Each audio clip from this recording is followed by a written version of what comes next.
It's that time of year for everybody to be thankful, and we have a lot to be thankful for. Welcome to the Backyard Gardens Podcast. To have a good harvest, one must plant good seeds and must also use the right kind of fertilizer. The carrots have grown large and firm. How good they will taste. Welcome to the Backyard Gardens Podcast, where we talk about all things gardening and give the information out for you to be successful in your garden, whether it's your first or your last. We are your hosts, Ben, the Backyard Gardener, and Batavia, the Front Yard Gardener. one in the country, one in the city. Now get ready as we dig deep into this wonderful world of gardening, as we learn to grow and grow for change. How dare you roll your eyes at me? Did you see me rubbing my fingers, fingers in my face? Yeah, I wanted to make sure you didn't have any pepper juices on your fingers today. Yeah, no, not today. Not today. I like triple glove up when I'm working with them. No, you triple glove chances. Now? Yep, taking no chances. There you go. It takes a little time to learn, but you're learning. Yeah. Or I could just work with them every day and my fingers can become so numb to them that it won't be a problem. But that's a good way to what I'm do going to do it. I mean, that's an option, right? It's like in The Princess Bride. You remember that movie? No, I never watched it. I remember the movie, but I never watched it. Yeah, the guy would take, spoiler alert, poison every day so he would be immune to it. And so it was like, we're going to do a test of wits. And he's like, I'll poison one of the drinks, and then whoever drinks it dies. Well, he poisoned both of them, and the guy thought he was really smart. Mm-hmm. So same idea. Yeah. Anyways. Totally not, but okay. Anyways, great way to start a podcast. There's some fans of The Princess Bride like, yeah, that was my favorite part. You're damn right. Genius he was. Yeah. I can tell you what, that movie doesn't hold up very well. Oh, no. Yeah, it was a snooze fest when I watched it the other day. Was that Anne Hathaway? Oh, hell, I don't know. Am I getting my actresses confused? You may be. So look, as you know, we had Halloween not too long ago, and I forgot to tell you about this. Wait, you're talking like from the 80s Princess Bride? Yeah. Oh, I'm sure. Yeah, okay. Yeah, you good? Yeah, I'm good. So I have to tell you this. My son, the cardinal sin happened. Oh, no. It was the worst thing that could ever happen to a child. Oh, no. He goes trick-or-treating, right? And he tells me that there is a teacher that lives in our neighborhood. And we're like, okay. Have no clue who this lady is. Mm-hmm. Sure enough, he goes to the door, a damn teacher. And you know, it's a cardinal sin to see your teacher when she's not at school. That's like every kid's worst nightmare. Because obviously he wouldn't at 6 know where she lives. Right. He's just like, all right, heads up, this could be coming through. Yeah. So, and then it turns out that she's one of our friends' wives and we just didn't know her last name. But I was like, damn, that is like the worst thing as a child to like run into your teacher at a school. Like, oh my God, she's a real person in real life. Right. What do we do? So he was so embarrassed. He came running back. His cheeks were all red. It was funny. I mean, I assume she gave him candy. Yeah. Extra. Yeah, she's a nice lady. She's a young girl, so it was pretty cool. But it's just I didn't know they were hiring girls as teachers. Woman, excuse me. So she's a nice young woman. Mm-hmm. Okay. Damn it, Batavia, keep me on my toes now. I'm telling you, man. I don't mean to be offensive. I really don't. No. Folks never do. No. Actually, there are times where I do. Yeah, I like the way you say it through a smile, though. Mm-hmm. That's that moment of you're not paying attention, but it seems like everything's going okay. Yeah. Mm-hmm. Yeah. Mm-hmm. So, but it is. So, look, housekeeping items before we get started. Yeah, because where's my list? I should get a notebook. So, shameless plug. Actually, it's not shameless. I'm proud of it. It is getting to be that season. Mm-hmm. This season, Leonard, roll it. All right, Leonard, that's strike one. Oh, I was ready to start singing along. So we all know and love Jingle Bells, and we all know and love Santa Claus. Why don't you learn a little bit extra about them and check out on Amazon Prime a movie that I did, Portrait of a Santa, all about a Santa Claus. Yeah. So it's available on Amazon Prime. It's free. Check it out, man. It's a good Christmas movie. So yeah, I've watched it and I enjoyed it. Did you? And I'm not like, I have some good friends that have, right after Halloween have Christmas decorations up. That's not me. That's not me. So I'm not, diving in with both feet, but it was a special kind of movie. Yeah, that guy's he's a special guy, and I thought he was going to be a quack job when I started. I was like, oh Lord, this guy lives his life as a Santa Claus. And then as I sat down and talked to him, I was like, this guy is really a Santa Claus. Like, it was amazing to me. So, you guys check it out. It'd be much appreciated. I have a good friend, and we kind of talk about people like, that live differently than like the norm. And at first we used to talk about kind of, I don't want to say that they were quack jobs, but like, really, and then over the years, and as we've both gotten older, we've realized like they may have it figured out. Like they may have like, like this is the magic of life, so well, you never really find it and do it, man. Find it if you love it and do it. Yeah. And it's funny too. You don't really run into people that have truly met their calling. You run into people who think they have, but you don't run into people who truly have met it. And this guy, I thoroughly believe that he was meant to be a Santa Claus and spread joy. So it was fascinating. Now he's a good friend of mine. So interesting. But also our seed giveaway. So we are celebrating our rebranding process. And if you're watching this on your screen, you know that we have a new look. You can sign up for it at backyardgardenstv.com. And it closes on December 1st. So, whoop, whoop.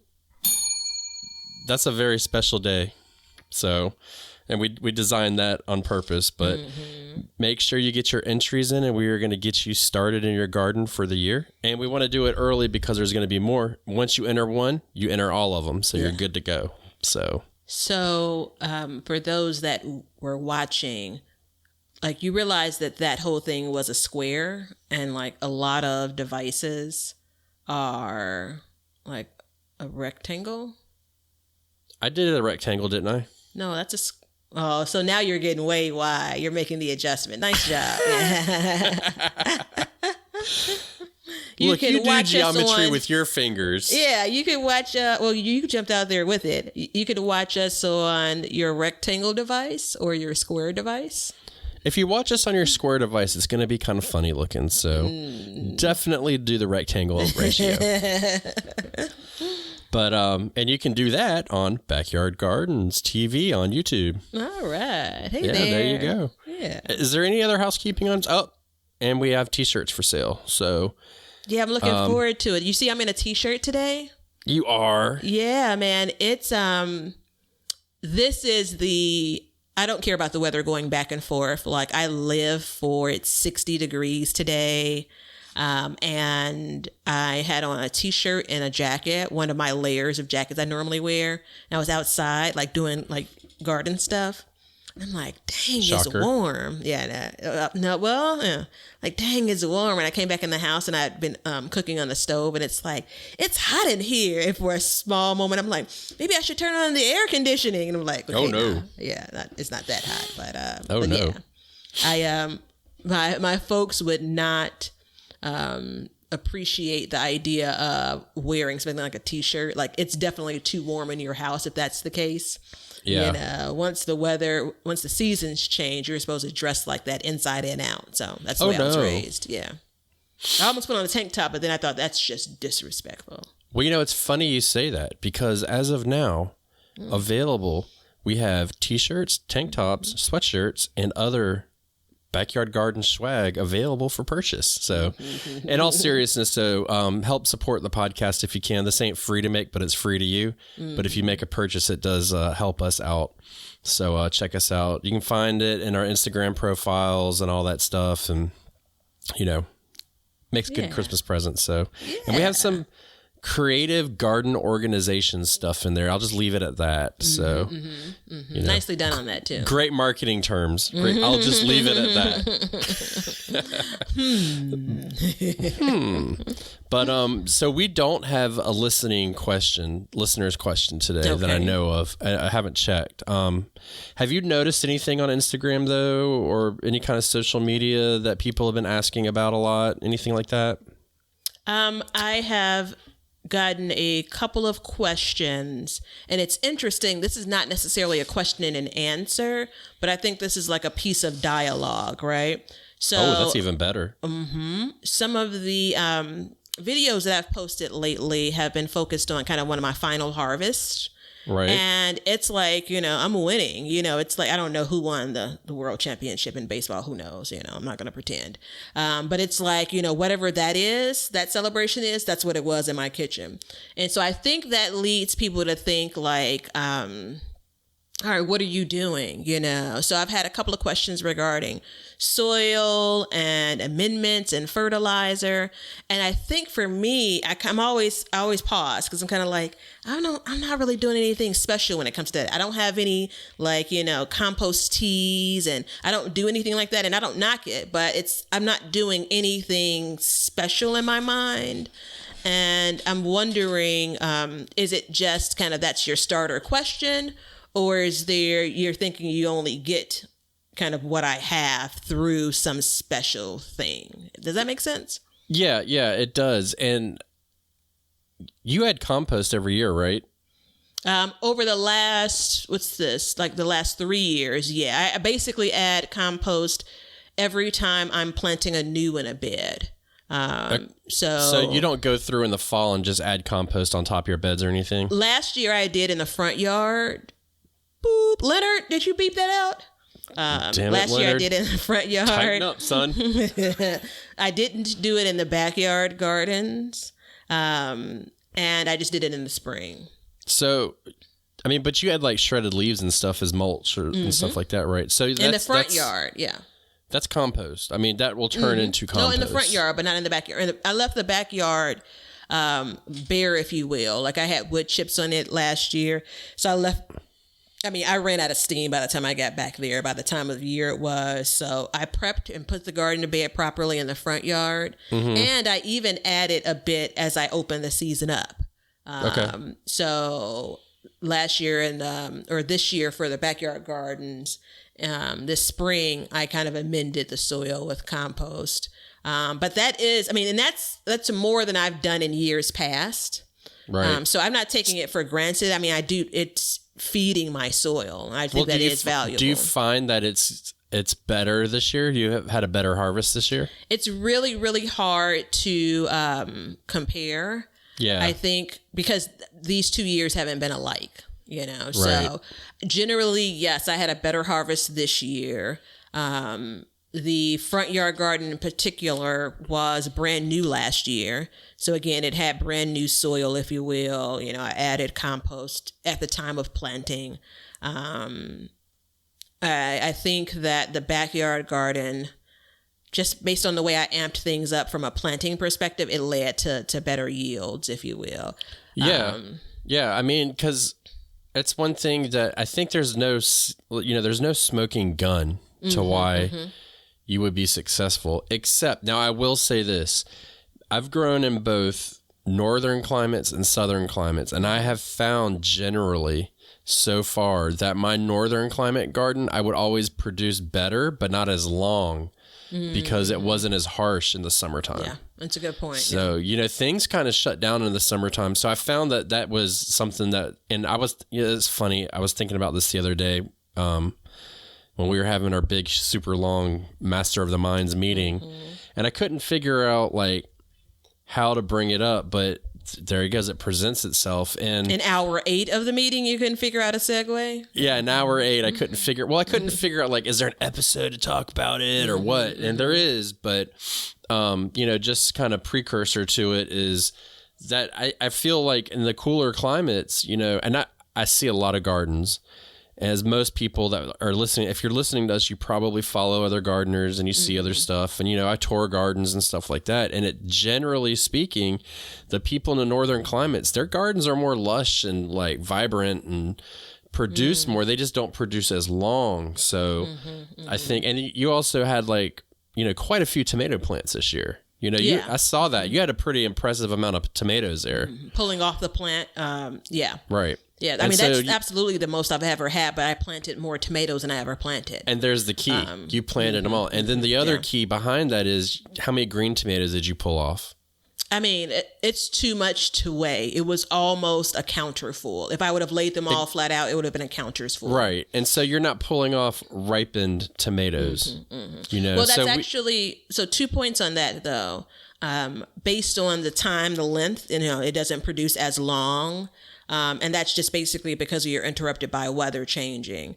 Right. I'm always, if my plants stay healthy, I'm always going to pull green tomatoes off. And that's the second point. I think this year I managed to keep most of my plants healthy. And I think, to be quite frank, and it's not, there are two parts of that. It's not me being cocky as a gardener, but that is due to my, you know, due diligence. But it also folds into what you're talking about when it comes to these different climates. So I don't have weather that presents a specific problem, you know, when it comes to something like tomato plants. You know, you have some people that live in southern spaces and they can't keep tomato plants through, you know, until August, just based on the heat, just based on the humidity, you know, just based on a number of different things. That's what I mean. You don't have a lot of those things. Mm-hmm. You don't have that high humidity. Yeah. You don't have that super high heat. And if you do have the high heat, it doesn't last as long. Yep. Mm-hmm. You know, I'm imagining that your summer probably peaks and then it comes down, right? Mm-hmm, like ours plateaus and it just goes and goes and goes. Now, I don't know where these people live. I could be totally off. They might be living in Canada, you know, in this sash. And I don't know either. And I don't even know their experience with the gardening, but I think it's a fair question. It is a fair question. You know, I think that but my answer is basically, this is my basic. Right. It hasn't always been, but these are the basics that I'm doing when it comes to gardening. And I think if there's anything special to be done, it would be on top of that. Does that make sense? Yeah, it definitely does. Because, I mean, look, I just literally walked in the door from dropping off a soil sample to get tested. So, and that's your first baseline. Like, if you think you're having an issue, like, that's something to start with. You know what I mean? And that will tell you. So you probably have good soil. You probably have nice compost in it. And, you know, even the wood chips you put in, they break down and make compost over time, you know, and they make good compost once they get there. They just got to get there. That's the trick. Yeah. So, and when you put your wood, is it real shredded?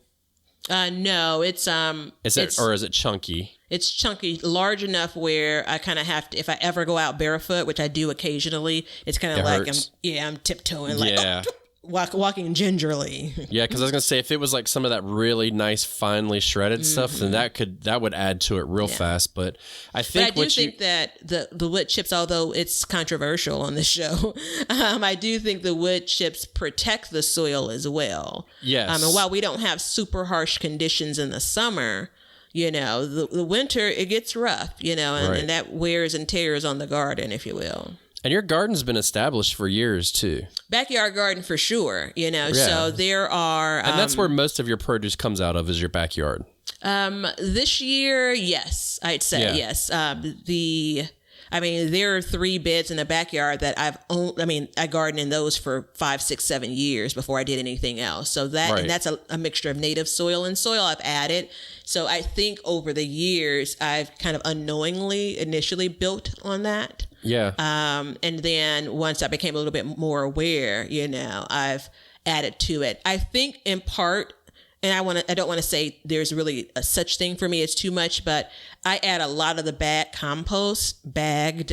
compost. Like I said, I planted garlic. I added it when I planted garlic, although I understand garlic is a heavy feeder. I added it in October. When I pull that garlic out next spring, summer, just by my habit, I'm going to add more compost to it. Now, one could argue... There's your answer then. There's your answer right there. One could argue because you're continuously adding compost. One could argue that I could go the season with whatever nutrients that's left. But based on it being such a reasonable price in my mind, it doesn't hurt. I know that I'm not like planting solely in this compost. And again, there is, especially because I'm not doing things like consistently fertilizing either. Right. So I know that my plants are taking a lot out of the soil that they're given, you know, the bed that they have. If you're adding that compost, that's why you're not having to fertilize as much, because you're adding all of that compost into it. So it's kind of like, you know, it's, you know, you're continuously. So, and when most people go through, and I don't even want to say most people, but a lot of people will go through and they'll add compost at the end of the year You don't do that, but every time you stick a plant in the ground, and I'm imagining every time you put a handful of compost in with it. And I should say that for the front yard garden, because if I could take a step back, it's not my style. I want to add dirt and I want to plant in it. That's all I want to do. And I want to water. That's it. Right? I don't want to do anything else. And a few years back, I had some trouble with a raised bed, and it was just nothing was really taken off. And so a good friend of mine who has experience gardening suggested the compost I now use and say, living things need living things, right? And so I started adding compost to it. And whether or not that bed the following year improved because of that or not, I'll never know. But it became a part of kind of my routine, if you will. Right. And there is no like full on test that I've done to say, oh, yes, because I added this compost. But we know enough about the nature of compost to know that, again, it's feeding this soil. So, right. I guess to answer her question, maybe I am, she didn't ask me if I was doing anything special, but maybe I should look at it to say, well, maybe I am doing something a little bit more special, because the point is I gardened for almost close to 10 years without adding anything but dirt to my garden. Right. Nothing else but dirt. Oh, those were the days. And you probably didn't get as much as you do now. No. And it also is part of the reason why I start 60 tomato plants. After years and years of kind of getting just a couple of insert vegetable off of a plant, my solution has been not to do things like, oh, let me give it more food and feed it, right? No, It's like, let me plant more of them. Right. So here I am. I preach a lot about adding fertilizer because a lot of people, it seems to me like a lot of people I communicate with don't really like to add fertilizer. And fertilizer is not a fix. Well, I don't count you as people I talk to, just so you know. Because we're like attached to the hip. So it's like we read each other's thoughts. But I don't think that people want to add fertilizer necessarily. But when they do, they add fertilizer, they think like, okay, I put fertilizer in there, it's all good. We're done. And that's not the case. Fertilizer, in my mind, is a boost. Yep. And it's also a crutch. So it's a crutch. It's a crutch, because if you're not adding compost and you're not feeding it appropriately, then you're giving it temporary meals. You know what I mean? You're asking too much of the fertilizer. So here it is. It's if the soil is the body or the plant is the body, either way, fertilizer is kind of like your daily vitamins, but you're not giving it to the bed or the veggies daily, right? You're doing it in most cases every couple of weeks. Yeah, if you wanted to put it into something like that, I would say it was like trying to survive off of nothing but a multivitamin. I don't want to say that, but okay. Yeah, just to go like drastic, but you know what I mean? So there's a little bit of both, but like for me, so my issue has been like when I grew up north, I grew in the spring and the summer, and that was it. And so I had fall and winter. And then I come down here and I grow in the spring, the summer, the fall, and part of the winter. Yeah. So I'm consistently just robbing all of my soil of everything it has. Yeah. And that's been, that was an issue I had this year, because I went through, I was like, I'm going to refresh with some more soil. So I buy this engineered soil that this guy makes. He patented it, and it's great. It's amazing. It's fluffy. It's got good drainage. It's the right pH and all that stuff. But the problem is, because it has such good drainage and everything, it doesn't hold nutrients as well. Oh, yeah. So what I did this year is I was like, I couldn't find any bulk compost. And so I was like, all right, well, I'm not going to buy a bunch of bags. That's just really expensive. I'll just get a load of dirt of this soil. And I put it in there, and I did refresh it, but it's just not enough. You know what I mean? Because you're demanding so much out of this small area. Yeah. So and every time I plant, I usually get a bag of compost every season, and I carry it around with me. And every time I put a plant in the ground, I put a handful of compost in. Yeah. And I think, honestly, that's the only real reason why I got production this year, is because I did that, because I did not add compost this year. And I knew I should have, but I couldn't find it bulk. But now I know where to get it bulk. So I used to, for years, every time I planted a plant, Because remember, I didn't do a lot of sowing of seeds. Every time I planted a plant, I would always put a couple of handfuls of, new dirt, if you will. Yeah. And I mean, for last year was the only year I've ever had any bulk soil. I've always used bag soil, so I do the same thing, carry the bag around with me and kind of give it that fresh new bed, if you will, soil. And so now it's that, since I'm working up the beds, I know basically what's in the bed. When I'm planting at the beginning of the year, I have already put in new compost. So I'm not coming back around and doing the handful. But if I'm planting like in, August or something, then I do want to give it just a smidgen.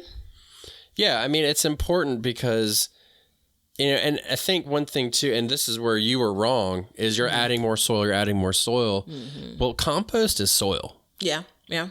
You know what I mean? Like, it's going to turn into soil. Mm-hmm. So the way I look at it now, and this is like a new revelation of mine, is like you build your bed, you fill it up with soil, and then you refresh it with compost. Mm-hmm, mm-hmm. And you refresh it with compost and refresh it with compost. And, as long as the compost is aged like it's supposed to, like, so for my issue, like we have a compost pile here, but we're putting our chicken manure in it. And because I'm lazy, I don't turn it as much. So I have to let it cure for a year before I add it. So we started separating out when we cleaned the chicken coop out, and we leave piles in the woods. And I've been turning it now because I'm like, I can't wait a year. I need a lot of compost. But I actually added my first compost to my own compost that I made at this house to a bed the other day. Oh, cool. So yeah, it was cool. It was, Sorry. Damn it. So it was good though, because I went through and I looked at it and I was like, all right, it's nice, it's crumbly, it's got the right consistency, and I have a bed that I'm just not really going to plant in for the winter. And because I can add that in the winter and let it sit, it's going to age another 4 months before I dig in it again. So you see where I'm going with this? Yeah, I'm picking up what you're throwing down. So yeah, I mean, that's a great question, man. I think that's the best question that's been asked, because I think a problem that you and I have is we've been gardening a long time. So you're thinking, well, how the hell can you not know these things? But that's like the typical question I think is how come I'm not getting as much as you? Yeah. And I think it's not you should know these things. I think to your point, when you first started asking me about it, there's this thought of like, it's soil and it's compost, like I'm not, because you see a lot of things online and people have a lot of recipes when it comes to how they feed their gardens. And that's not what it is, right? But back to the point of, there were so many years where I never put compost in my garden. So I shouldn't view it as that's basic and that's like the kind of bottom bar, if you will, because again, I didn't do it for years and years and years. Anywho, I do think it's interesting because it's really starting out with a foundation. It is kind of, you have your blueprint of your garden plans, but you know how it is. If you're building a house and the foundation isn't strong, there's going to be some struggle. So you're always doing some patch job, which I think you experienced a little bit this season. Yeah, I experienced that this year for sure. And I mean, it's a blessing, because I went up there and I was like, I went to the place where I go get all the soil, and I was like, look, I need to get, what was I doing? Oh, I was going to get soil for the greenhouse. And I was like, I just need to get this container full, because it's not a whole lot, and it's already down there. So I was like, it's plenty. And I was like, I need to get some of your soil. And they're like, oh, their machine's broken, they can't make it right now. And I was like, damn. She's like, but I got compost. And I was like, oh, y'all got compost now? I was like, hell yeah. I was like, how long are you going to have it for? She's like, well, we don't know how much it's going to sell. And I was like, how much y'all got to sell to be able to keep it? Because I'll come up here and buy enough for you to keep it. Because it's literally like 2 miles up the road from me. So it's just so convenient. But, because I gotta put compost in all my beds. I'm going to fill them right up. I'm going to add 4 inches to every one of them. Yeah. And just really get it in there and work it in there. But, especially if you do it like in the fall and stuff like that, then it sits and it ages and all of it can get down to the bottom and all that stuff. So that's an amazing thing to bring up, Batavia. That's a good job. So whoever asked that question, or whoever has asked that question, that was awesome, because I think, and you can get technical about what you feed your gardens too. You I mean, get real technical, I can get technical about anything, but I don't like to get technical though. I like to keep it simple, stupid. So, you know, a little bit of fish emulsion, a little bit of fertilizer, and compost. Yeah. And I did, in that reply to her, I did reply with that, because she laid out with asking, like, can I do a video on it? And then at first I was thinking, like, well, it's not anything special. And then as I started to kind of look at some videos that I had when I'm actually planting my garden, or if I'm doing stuff around beds, it's kind of like I do skip over that a lot. Like, I may show, like, this is the bag of compost that I use, but that's kind of like, okay, this is the brand I use. That's it. That's all. And I do think, as we've talked through this here, and I was thinking about this when I was replying, like, there are certain pieces, as I was kind of like itemizing it, you know, it's I'm growing in a raised bed, which is a bit different. My experience is a bit different there than it is in the raised beds in the backyard, because again, half of those are sitting on native soil, right? So all of those things, I think, feed into it. So yeah, anyway, trying to think, there was another question about melons. I think it's two separate people, though, that asked the questions. But yeah, I mean, I think it's an interesting topic. I think that we'll probably talk a little bit more about this as we come into the spring, you know, because that is, I think the time is probably best for me now. And it's just my style. I do have one more question that someone asked me. Well, hold on. I want to say one thing on the video that just came out that I did. I actually had a wheelbarrow that I had moved compost in, and I left it there because, you know, sometimes I just leave shit laying around. If you watch that video, my garden's in like reconstruction mode. So it's like everything is laid out. I'm not putting anything up because each day I'm pulling it all back out. But my wheelbarrow is left out and it's filled up with water. And I dump it out, but there's a little bit of compost in the bottom of it. And I made a point to dump out the water and go up and say, like, there's a little bit of compost in here. I'm going to let it dry out. And when I go to plant something, I'm going to put that compost in the hole. You know what I mean? Because it just drives it home that, like, that little bit of compost is like all it takes. It makes the biggest, because it gives that plant something to feed right away. It's readily available at the base of its roots to get it's like a meal that no one else has had, right? Yeah. You know, so yeah. So, I mean, I think that that's the reason why we talk about things like, and I do share the soil that I use, because I feel like I've gotten really decent results from it, even though, again, I use bag soil and bag compost. And I've seen people talk about getting bad dirt, you know, like not like a bad dirt drop when you order it. And I've seen people talk about getting bad bagged dirt. I've actually run across, over my gardening life, a couple of bags. Like, really, this is what you guys are packing in here? Yeah. And interestingly enough, every bed that I grow in, outside of containers, there's some material wrapped around it. So they're all raised beds. And I don't use that raised bed soil. Like, I use a regular garden soil, you know? Yeah. And I, you know, again, it reminded me when you said, it was a great soil mixture, but it had, you know, there's too much drainage. And so I was thinking about that in the same way, where the raised bed soil, it's supposed to be designed to accommodate, like, you're growing in a raised bed. You're not kind of growing, in some cases, you're not growing in the earth. So the drainage is different. You know, you and I both know this. But I found that for me in my garden, in my space, based on, even on the backyard patio, even those beds, I'm using regular garden soil. Now, I'm topping all of those beds off a lot, you know, because that's, again, how I roll. But because, you know, you just have kind of soil seeping out the bottom of it. But right. Well, it gets compacted too. Yeah, those are all of the things, though, that I think we may take for granted when it comes to, because it's become second nature for me. Well, you know? Exactly. That's what I mean. That's the reason why it's the not question's like, so good. Yeah. Yeah, that's not like you should know it. It's just like you just get so used to kind of doing these things that it's like, oh yeah, I forgot to mention that. You know what I mean?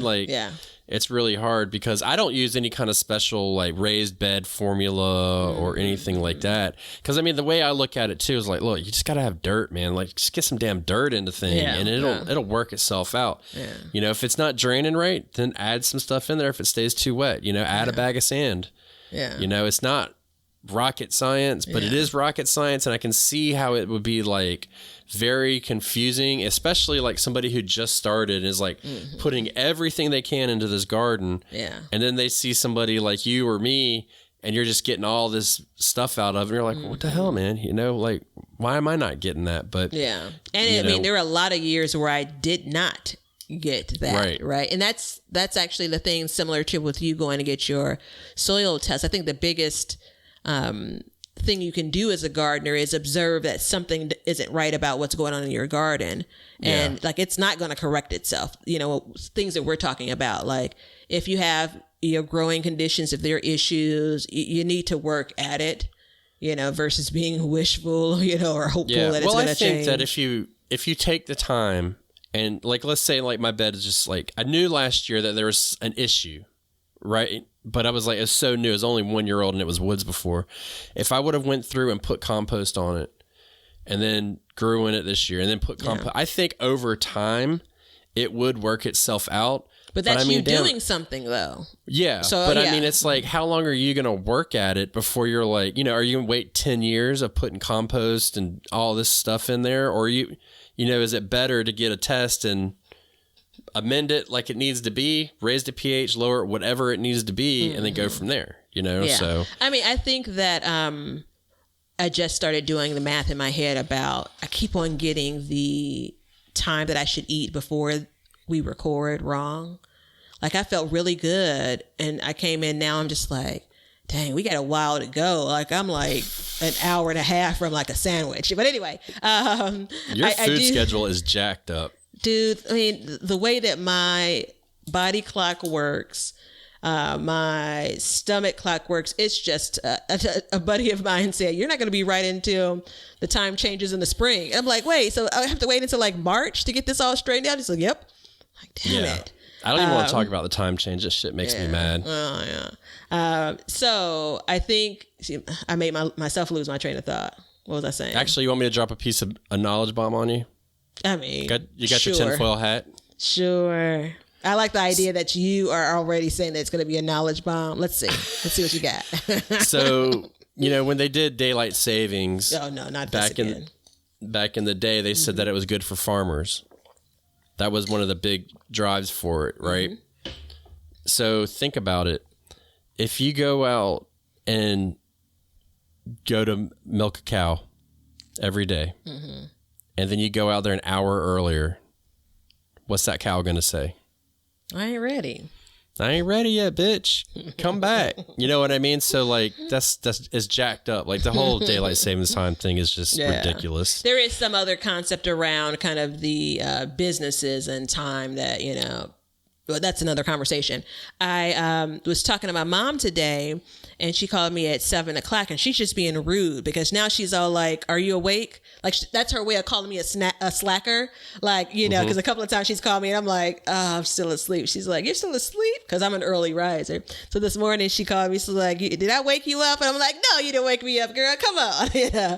And so I was telling her that I thought I was just tired from the garden season and I was sleeping in, but I was literally adjusting my sleep to sunrise, you know? So as I was waking up closer to 7:00 because the sun would rise closer to 7.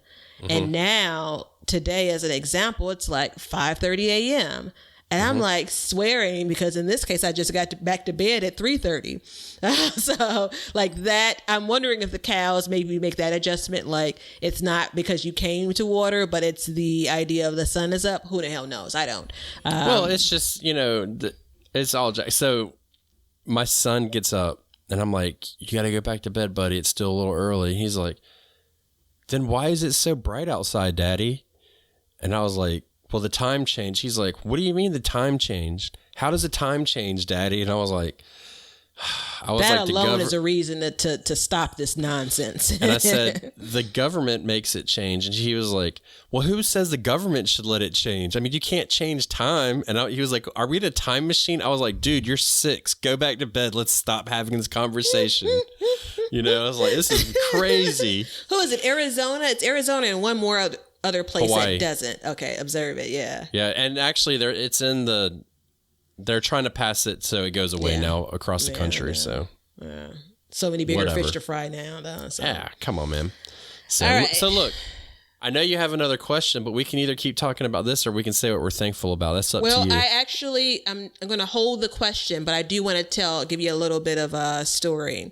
Okay. And I'm down for a good story. yeah. So some of my, passerby peeps, I've told you that I have met a number of people throughout, the front yard garden. And so I was, when I was planting garlic, it's been a while since I've been really out there. So I was planting garlic the other day, and I was like sitting on my milk crate. So I was sitting pretty low. Most times I'm pretty aware of like cars coming by, like people walking by. But she got all the way up to the fence and she started talking to me. And it was a woman that I had met, I think last season.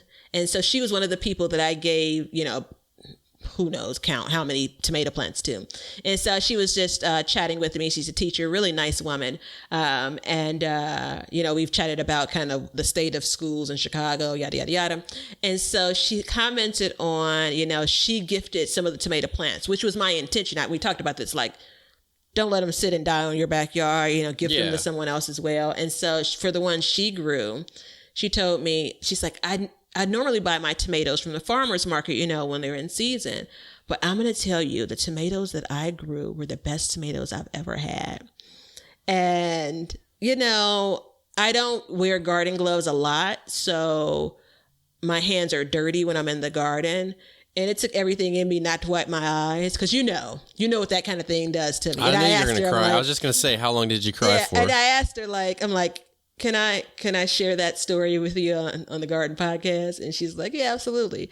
It's just one of those things that this is what you're talking about, the gift of someone like maybe not even having a homegrown tomato before, Yeah. And so, although she gets them from the farmer's market, which I don't even want to get into an episode on that.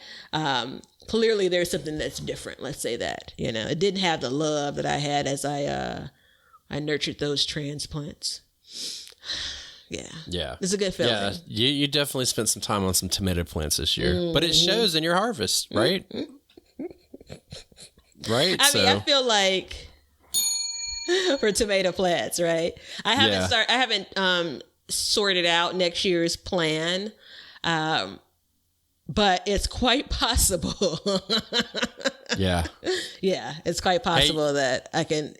Your other mic is brushing up on this mic. Sorry.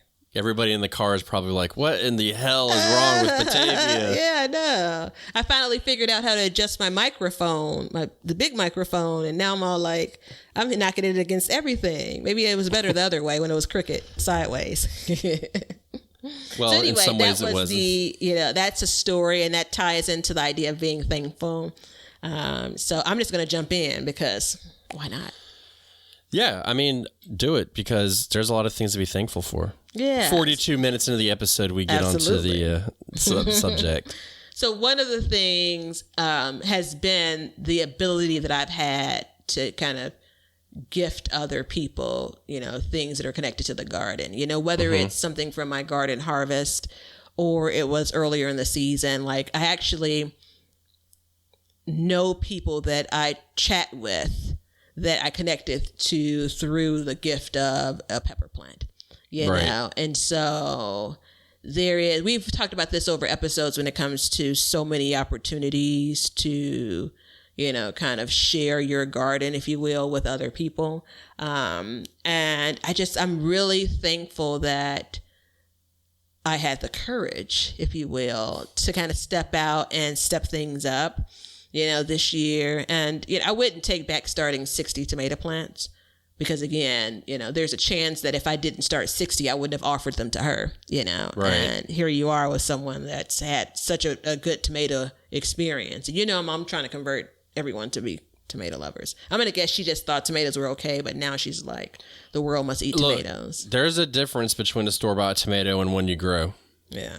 There is a total difference, and anybody who says any different is high. Yeah. I mean, it's a total. All vegetables are different when you grow them. Most vegetables, I'm going to say. What's one that's not?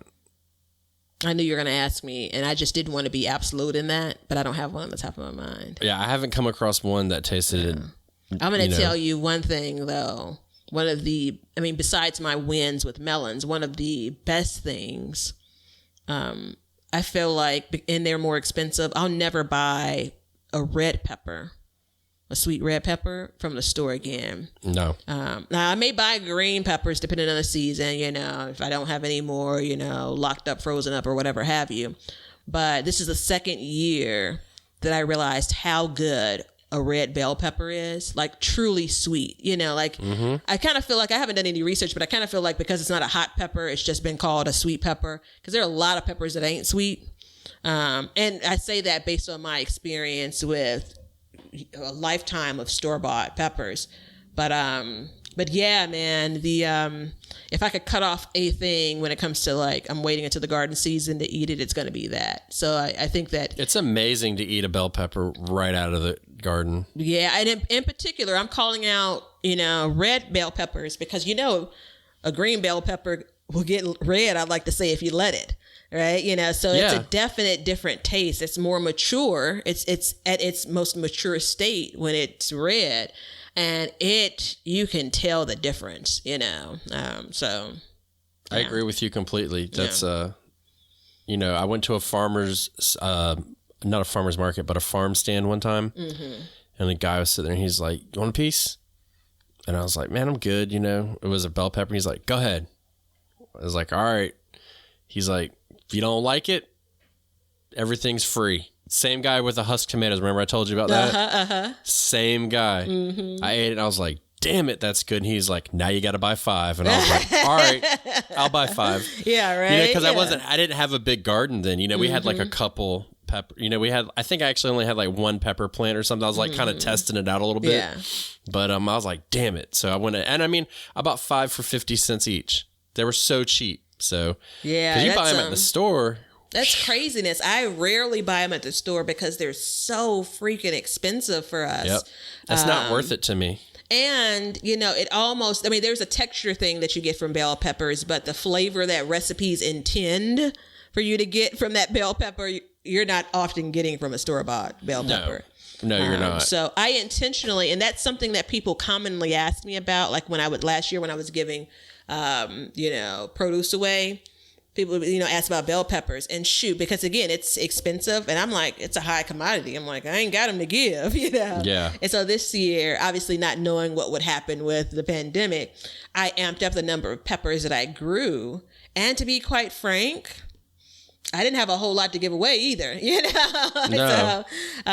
So yeah, I think that, but back to the idea of being thankful, I think I summarize it as the friendships that I've gained one more year through gardening, you know, and so, and it doesn't mean that I need to give something to someone, like a physical, thing to someone to gain a friend. I think that everything that we do online, it's that moment of, when someone DMs me or something and they ask a question or comment on it, like those feed me, so, obviously the conversation that we have when it comes to gardening, I call you my garden partner, like, I think those friendships, those relationships that oftentimes start with the garden. Like when people stop and talk to me, if I'm talking to someone for 20, 30, 40 minutes, we aren't talking just about gardening.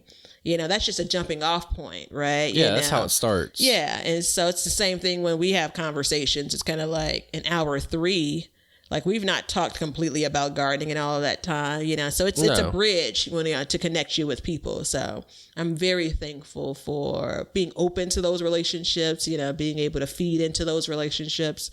So yeah. And I would imagine, I've never joined one, but I would imagine that's what somebody in a community garden gets, you know what I mean? Because they're around more people and stuff like that. So, I would imagine that's a big draw to that. Yeah, absolutely. Because,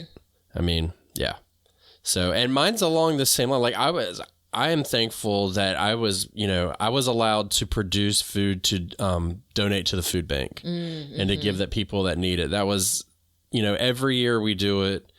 And every year it surprises me when we do it. Yeah. You know what I mean? Now, I did not get my eggplants this year, which is a big thing that we do deliver. But, just the other stuff that we could deliver, it's the best feeling to know that like I've produced something and I've given it to them And then we go there and they have the food from the grocery store there, and the food from the grocery store looks like shit and ours looks better, and it was growing in my backyard. You know what I mean? Yeah. It's just amazing. So that's a really good feeling. And we don't really get any interaction with those people because they kind of keep it anonymous. But I put up on Instagram this year a story. I had a guy come by and he was having a hard time with COVID, and he didn't have money to feed his family. So we went through and I said, well, come on, man, let's go out back. And I picked every single thing you could eat and gave it to him. And that was just, that was the best feeling ever. Just, that you were able to help somebody. Yeah. Now, granted, it did set me back on my harvest by about a week or two, but that's okay, because I know that people got hit hard. So it's a good feeling. So yeah, it's just one more expression of a blessing. Right? Yeah. You're blessed because you are in that position. Right. And it's a blessing to that person, I'm sure, that they receive it in that way. Yeah. Well, see, I grew up with my mom. Well, my grandfather had a garden when I was a kid. And then when I got older, my mom started a garden, but she grew it in Leonard Blockett, the front yard. And we lived on a busy street in the middle of a city. And we would have homeless people come and knock on the door, and they'd be like, you got any money for food? And we'd be like, no, we ain't got no money, but you can take whatever you want out of the garden. It got to the point where they would come by and they would just freely pick the vegetables to eat, and they didn't care. It's like, at least they get something to eat. So I kind of grew up around that, which was, a lot of people don't think that you grow enough to where you can donate it. I think, and they'll take anything. Yeah. You take them a cucumber, they'll take it. So it's a rewarding experience. Plant a row. That's what we do. Plant a row. Yeah. Yeah. Plant a row just to give away. So yeah, that's special. That makes me feel warm inside. In all does seriousness. Yeah, it does. It's, we've briefly brushed the surface on this. Like, that is a long-term dream, not even just a goal of mine, so anyhow, to just produce food to give away. Yep. Yeah, me too. Yeah, I do have mixed feelings about it, but I feel like the feelings that I have don't matter, and it's all about doing the right thing. So yeah. So, know what I'm saying? I know what you're saying. All right. Check. So this one's gonna be a little bit heavy.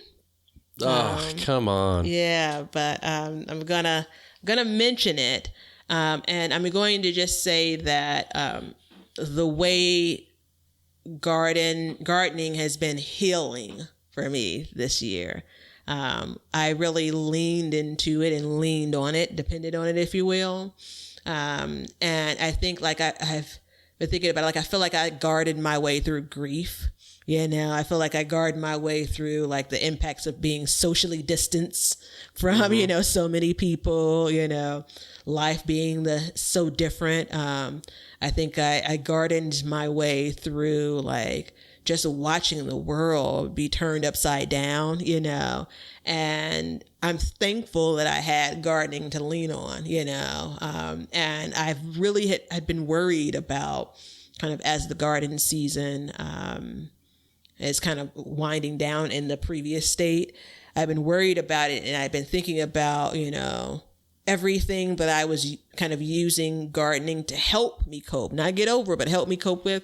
Those things are still present, right? And gardening isn't in its previous form. And so then I realized, obviously we talked about a couple other things we're going to be working on this fall and this winter. And I'm like, it's really what I make of it, so there are different ways that I can experience gardening, and so I'm thankful for kind of the healing properties, if you will, that the garden and the act of gardening has had over the course of this year. And then the wherewithal to say, you just don't have to close yourself up and say, all right, wait until next spring. There are other things that can lend itself to that good feeling that I get from it. So yeah. Well, imagine like this year when you started your seedlings, how it helped you. You know, just that little bit though. I mean, it gave you something to tend and to think about, and it occupies your mind. You know, the mind is a very dangerous place. You can go in a lot of dark places fast, real fast. So I think it's, you know, I agree with you. I think that gardening is very healing. And there's a whole thing called garden therapy. That people do. So have you ever heard about grounding? No, I don't think so. So I'm not an expert on this at all, but do you garden barefoot at all? No. Oh, girl. There goes Shari dog. She's like, you don't garden barefoot. What? Yeah, she was pissed. She's like, I do. So it's all about like your feet being connected to the earth and the electrical fields going through you and all that stuff. I've heard of this, but I didn't realize the name of it. Yeah, it's called grounding. So you can get like grounding blankets and stuff like that are like weighted, and they have like a little electricity pulse that go through it to kind of do it. But they say it's very healing to like go outside barefoot and connect your feet to the earth and do all that stuff. It's a little too out there for me to, you know, but eccentric. And I mean, I garden barefoot all the time. It's one reason why I don't have mulch in between my beds, which I need to do, but I don't want that in between my toes. But it is something, you know, and it's part of the whole thing is being outside, getting your hands in the dirt, you know, being connected to everything. It's really important. So I sent one of my colleagues and a friend, you know, I've worked with for eons. I sent him a message. This is maybe last week. And I thanked him, right? You know, so this is one of the colder mornings in Chicago. And, you know, I'm cranky about it being cold. That's who I am. That's, you know, half of Chicagoans, I'm just making up that figure. Half of Chicagoans are, you know, and I'm a morning person, but it's the coldest in the morning. So it's just a whole mess. But I sent him a message thanking him, and I sent him a couple of pictures that I had taken as I did my garden walk. And I basically walked around pacing in my garden as I drank my coffee, right? And I was thanking him because I remember us kind of having a random conversation years ago. He and his wife have a lake house. And so they spend time kind of in the lake house. And he talked about how he enjoyed doing things like chopping wood there, you know, and they were like putting up a deck one year, you know, just being out there in the air, right? You know, and not full on like nature walks or anything like that, which I'm sure those are healing too. But he commented on how it can really change the shape of your day. And so I've remembered that since he said it.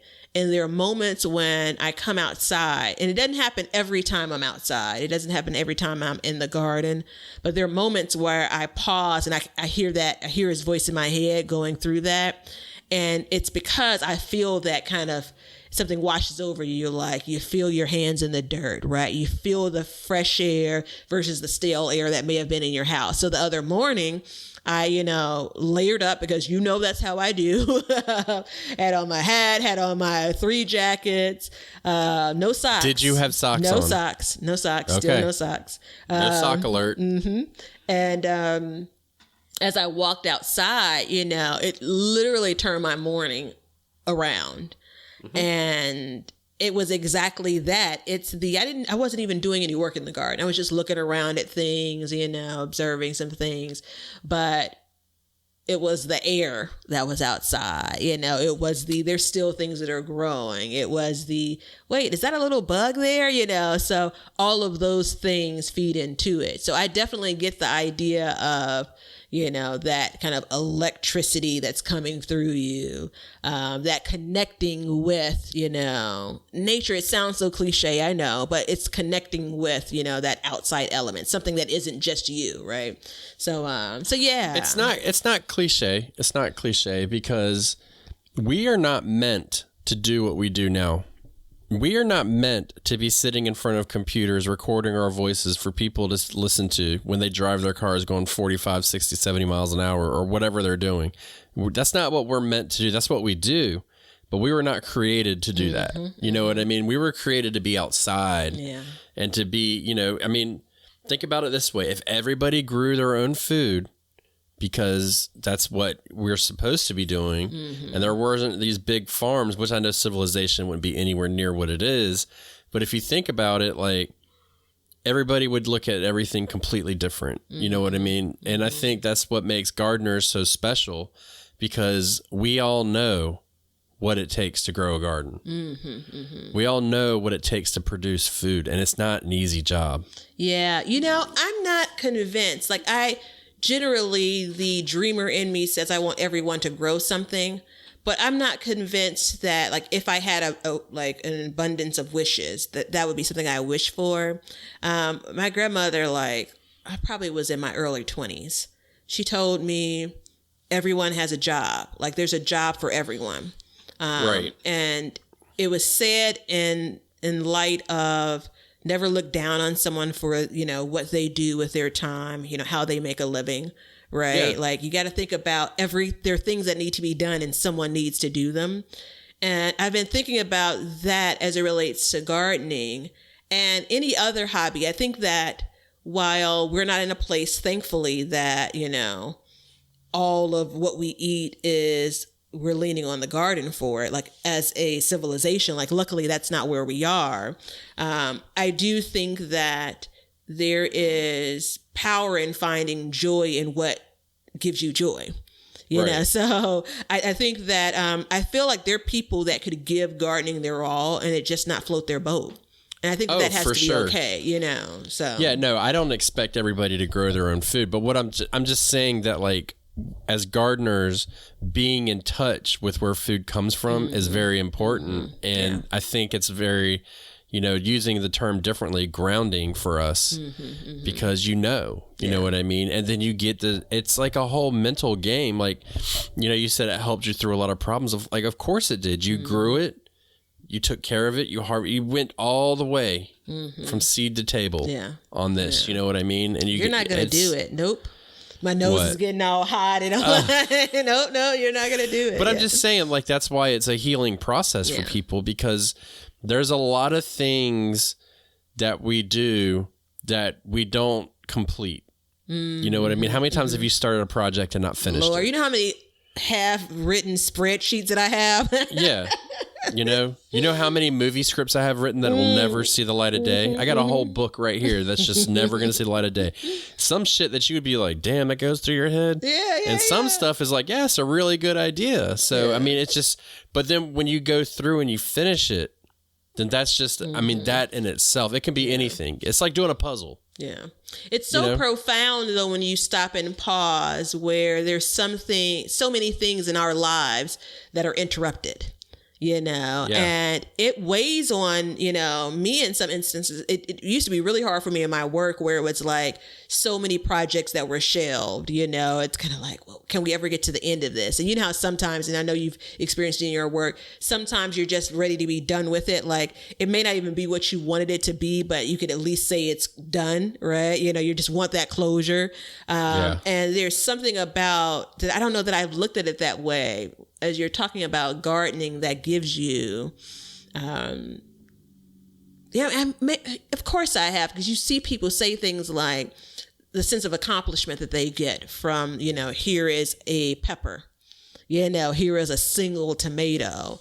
And I think while I've taken for granted the ability to grow food, like, you know, I've killed so many things, not even cabbage, kale, collards, not even just that. Like, there have been things that have flopped in my garden, but I've never had a garden that didn't produce a thing, like something, you know? And so I've always been confident in my ability to grow something. So maybe based on that and going back to, I think maybe I had my first garden. I need you guys not to do this math here, because I know I talk about how many years I've been gardening, but I think I had my first garden when I was like 30. You know, and so while I wasn't wasn't gardening, you know, ever since I was like, you know, a tiny tot or anything. Yeah. Put your fingers down. Yeah. Stop rewinding episodes, folks, and trying to say, how many years did she say she was gardening? Cut it from just cut it out. But I said that to say, like, when it comes to, that's an age, or that's kind of maybe even on the tail end for some people of when you're figuring out what you can do and, kind of your place in life and yada, yada, yada.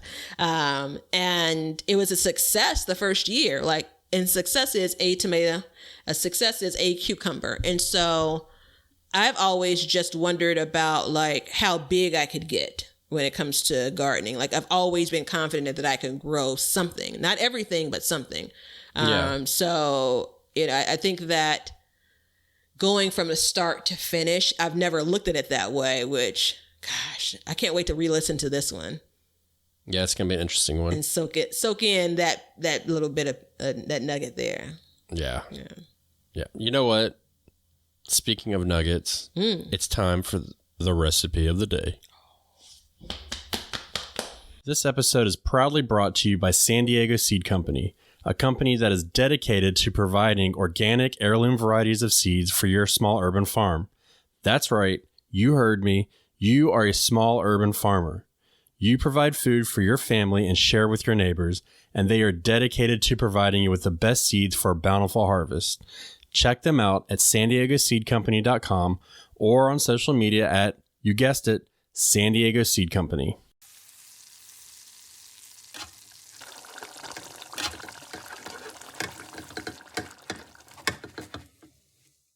All right, Batavia, this is going to go right up your alley today. I'm going to give a potato recipe. Yeah. So. Wait, pause. Because depending on how this turns out, I may make this afternoon. This is like when you see the commercials, the advertisements, you see the commercials, like, I want that thing right now. All right, go. Yeah. Okay. So this is for a salt and vinegar potato. Oh, I've had salt and vinegar potato chips, but. Yeah. Uh-huh. So you're going to take a baking potato, however you want to cook them, and you want to slice it long ways, about 1/4 inch to a 1/2 inch thick. Okay. You're writing it down? Mm-hmm. Okay. Writing it in your digital notebook? Yes, absolutely. It actually is referred to as the Notes app on my phone, so I think it kind of counts. Oh, okay, yeah. Okay. There you go. So it depends on how you want your vinegar flavor. Okay. If you want it overly vinegar, then you're going to marinate it longer, and if not, you don't. So you want to heat up vinegar and water mixture. I usually do about a 3-to-1. So 3 parts water, 1 part vinegar, but you can adjust that all you want, and you're going to boil it, and you're going to put your potato into boiling water, but you're not going to boil the potato. You're going to let it sit in there until it soaks it up and gets a little soft. So about maybe 30 minutes or an hour, something like that. And then you can take it out, and then you're going to add salt and pepper. And at this point, it depends on how you want to cook it. Like, I typically grill it. So you can grill it. Was when you put it in the salt and the vinegar and water mixture, it was raw? Yeah. Okay. All right. I'm with you. So, and then you can either, you can pan fry it, you can bake it, you can grill it, whatever you want. If I were going to pan fry it, I would before I add the salt and pepper, I would dip it in cornstarch to give a little bit of breading. So, and then you do salt, pepper, and I usually put garlic salt on there as well.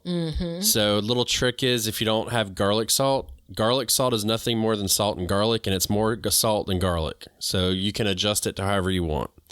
And then you would either pan fry it or you would grill it. I don't like baking it because it's just, at that point, it's like a baked potato kind of, and it takes a long time. So grilling it's really good. And if I grill it, I spray it with some Pam first to keep it from sticking. And then you just grill it until it's got the grill marks on it and it's at the tenderness you want.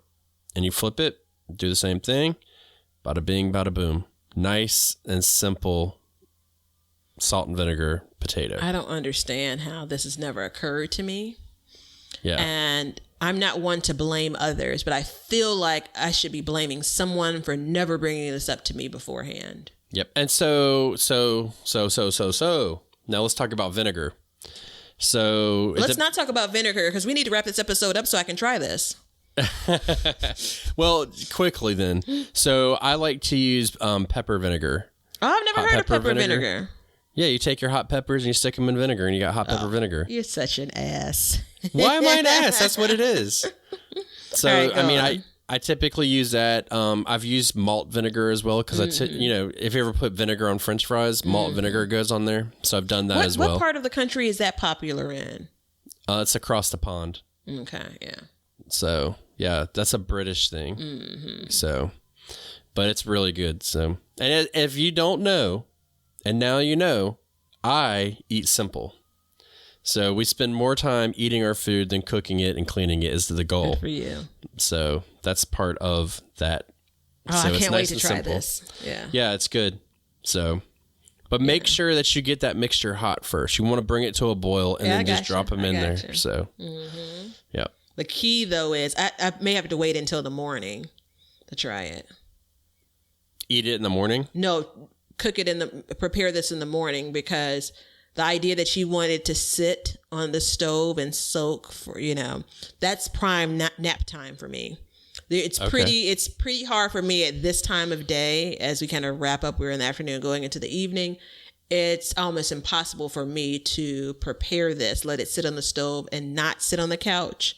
And if I sit on the couch, it'll be like 6 hours later, the potatoes have soaked, So maybe I'll make it for breakfast instead. Yeah. Well, I mean, the way you eat, yeah. But for me, vinegar in the morning, it doesn't really do it for me. Oh, no, that's fine. So, yeah, I know it is for you. So, I had a BLT and potato wedges for breakfast.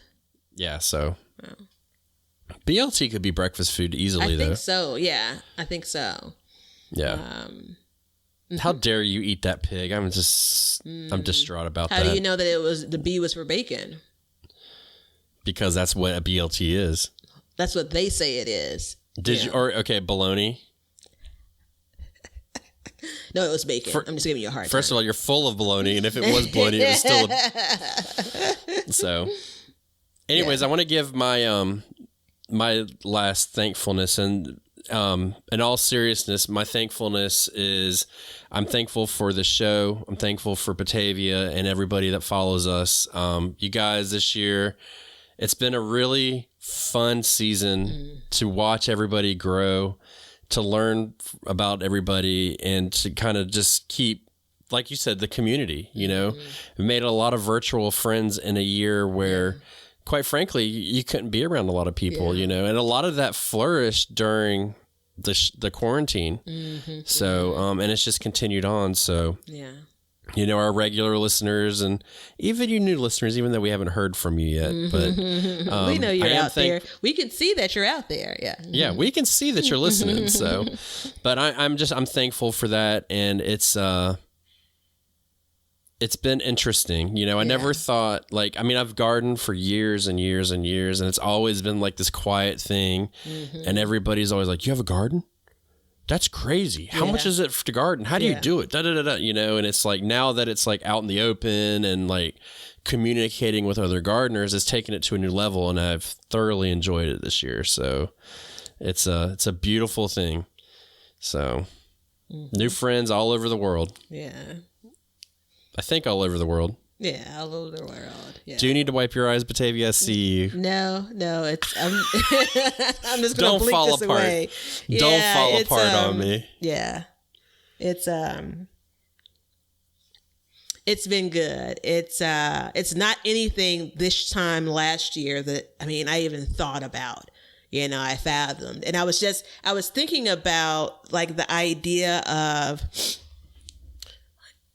This isn't about us patting each other on the back, but no. Everyone that shares something about their garden, everyone that comments about a garden, everyone there's an intimacy, and so there is a part of this where we're letting people in, and this isn't this isn't normally the way that I live my life, right? I'm a talker, clearly, but clearly, I look at the waveforms when we're editing, clearly.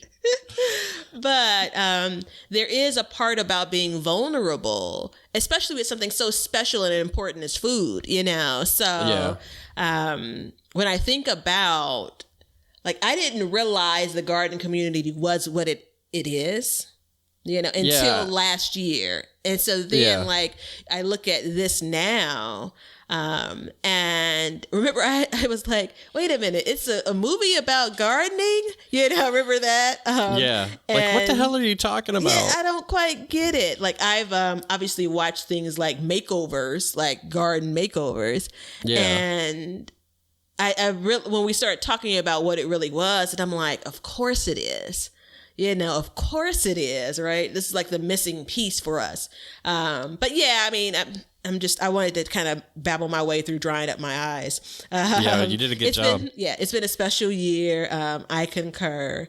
And I think that's a great way to round out kind of what we're thankful for. So that's a we. That's a. I know it seems cliche too that I would say that on the podcast, like that guy Benny's full of shit. He's just saying that to placate everybody, but it's true because let me put it to you like this: if somebody's walking down the street, I don't say, hey, come back here and check out my garden. Come back here. Yeah. You know what I mean? But I'll take a picture and put it up there for everybody to see it.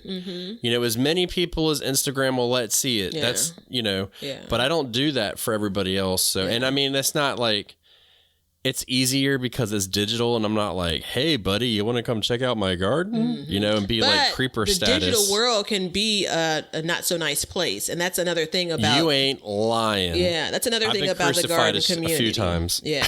I mean, I think, but 9 times out of 10, completely factual there. The statistics and all.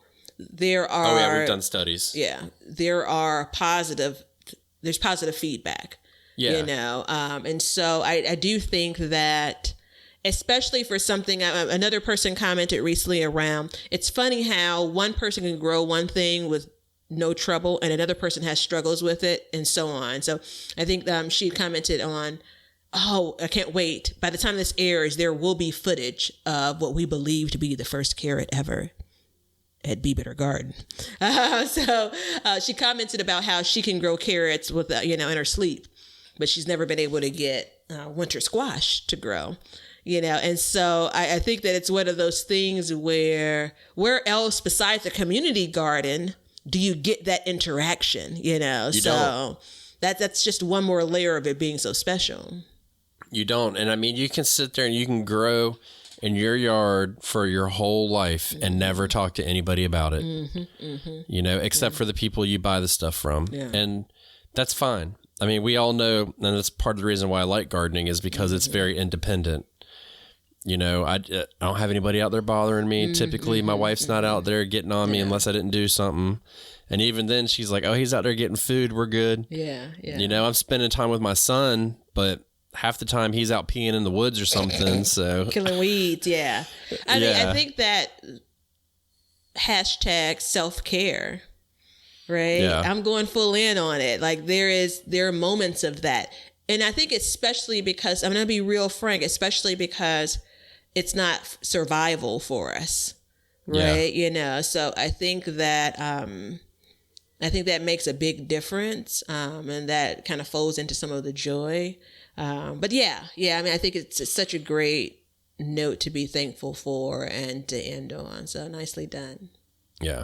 Leonard, so can you edit that to say we're thankful for it? Yeah. Okay. All right. Yeah. All right. Good. Good. So everybody hold your breath on that one because Leonard is really on top of his game. He is on a holiday. Do you hear me? He stays on a holiday. Damn, just give you a job and you already screw it up like that. Damn it, Leonard. If only we were paying him, then I'd be mad. These interns. Yeah, these damn interns. Refill.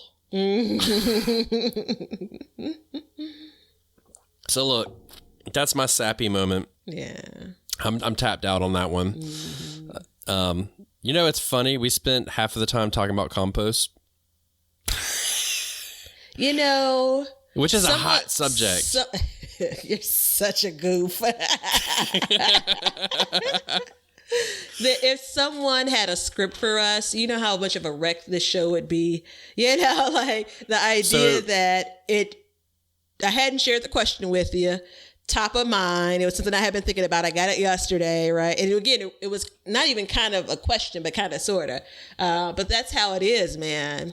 My last note, and it's not necessarily, I think I could be thankful, and it's hard to come back around after you gave like the, Oscar speech for being thankful. But I think that the experience, and so I think back about kind of the experience that I continue to gain. One of the things that you and I have talked about specifically, I've mentioned this to you, and you've said, you're crazy. It's that question about, am I doing too much? And you can take that very literal, or you can say, okay, am I just, going too big, going too far into it? And I have a tendency to do that with things. And I keep on coming back to, and only this year, coming back to the idea of kind of food, water, shelter. Right. Those are the core concepts of what we should have as human beings. And if I'm spending my time on one of those things, then maybe it's not enough time. How about that? So anyhow, that's a tangent, but yeah. So let me go ahead and tell you right now, as a person who directs as a living, I direct people. I will tell you that what unfolded earlier as a director, I would have let go. On any movie, anything I was doing, I'd say, let the camera roll. Yeah. Well, you know what? That's the piece that I'm probably thankful for. Your inability to tame me. I'm glad you gave up on it. Nah, I'm glad you gave up on it many, many episodes ago. Yeah. So, yeah, I'll just leave it at that. Let me say that there will be a time in the future where you will see me direct, and you'll be hell no. I'm sure. But let me tell you one thing. All of the energy, all of the good vibes that you get from me in this, all get sucked out. Put them in a box, because that's what you've just done. And then the next thing in a corner. And the next thing that comes out of my mouth is, get those feelings back, because we need them now. Yeah. And 3, 2, action. And then you've got to produce. God night. I'm working day and night on this thing. Yeah. Son of a bitch. So check this out. On a real life moment, I did say that, I went to sleep at 5 p.m. yesterday, and I woke up at like 10 p.m., which is not that abnormal. And I thought that I would basically stay awake until like the lie I told myself was like, oh, I'll wait until like the break of day, and then I'll go back to sleep. And so I'd be fresh for when we do this, right? But that didn't happen. I went to sleep at 5 p.m., woke up at 10 p.m., went back to sleep at 3:30, woke up at like 5:15 or something. So I have been dragging my ass like all day long. So much so, whatever, dude. And so much so where I was very close to saying, I'm not my normal me, let's do this another day. And I did 2 things. One, I went outside. Got that fresh air. Yeah, got that fresh air. 2, gave you enough time to fuss with whatever you were fussing with. And that gave me that time to get to the place I needed to get to. I couldn't be more happy about doing, this will get me through the rest of the afternoon and the evening. I'm so glad we did this today. We sat down and kind of chatted about this. And you didn't want to do it. Yeah, that's what I just said. No, but originally you didn't even want to talk about the subject.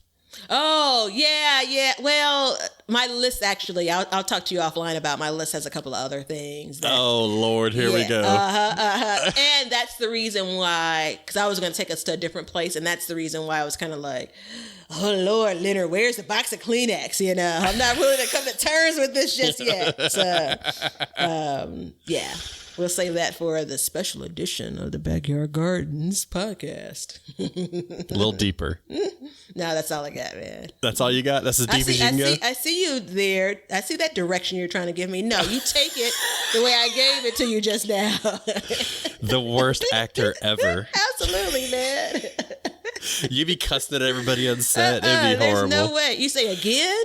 You want me to do it again? You can't tell me. I slept for 3 hours last night. Yeah, exactly. That's the vibe. I was talking to one of the owners of our company, and I was like, hey, do you have a couple of minutes?